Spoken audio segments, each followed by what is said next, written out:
الحمدللہ رب العالمین والصلاة والسلام علی سید الانبیاء والمرسلین اما بعد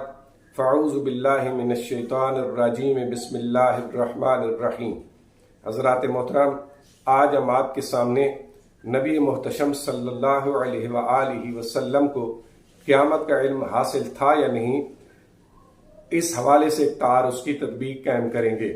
چنانچہ آیت کریمہ میں اللہ رب العزت نے ارشاد فرمایا، یسألک الناس عن الساعہ قل انما علمها عند اللہ۔ اے محبوب، لوگ آپ سے قیامت کے بارے میں سوال کرتے ہیں، آپ فرمائیں کہ قیامت کا علم صرف اللہ کے پاس ہے۔ اب اس آیت کریمہ میں نبی کریم صلی اللہ علیہ وآلہ وسلم سے قیامت کے علم کی نفی کی گئی، جس سے معلوم ہوا کہ حضور کو قیامت کا علم حاصل نہیں تھا، جبکہ اس کے برعکس متعدد احادیث پاک سے یہ بات ثابت ہے کہ حضور نبی کریم صلی اللہ علیہ وآلہ وسلم کو قیامت کا علم حاصل تھا۔ جیسے ایک حدیث پاک میں حضور نے فرمایا کہ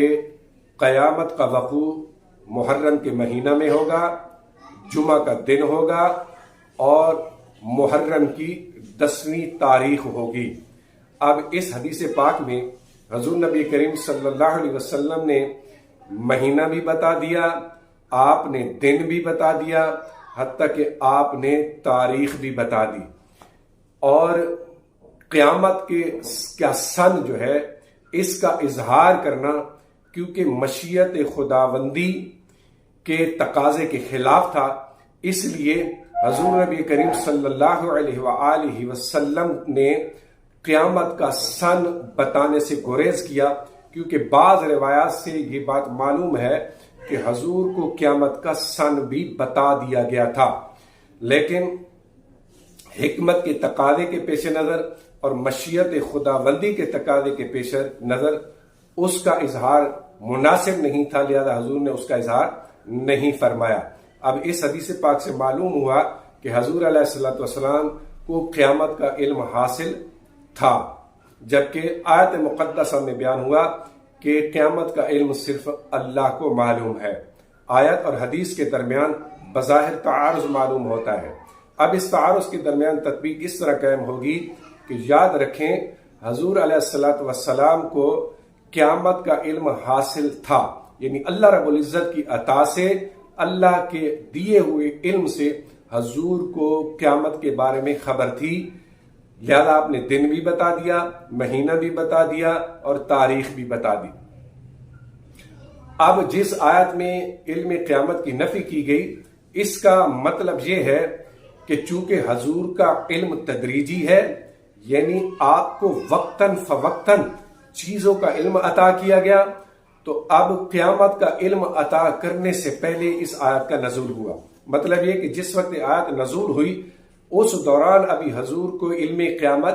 نہیں دیا گیا، لیکن بعد میں حضور نبی کریم صلی اللہ علیہ وسلم کو قیامت کا علم بھی عطا کر دیا گیا، جیسا کہ احادیث سے ثابت ہوا۔ یاد رکھیے حضور کا علم تدریجی ہے، یعنی حضور کو وقتاً فوقتاً تدریجاً علم غیب عطا ہوتا رہا۔ تو اس وجہ سے جواب یہاں یہی ہوگا کہ آیت میں جو علم قیامت کی نفی ہوئی وہ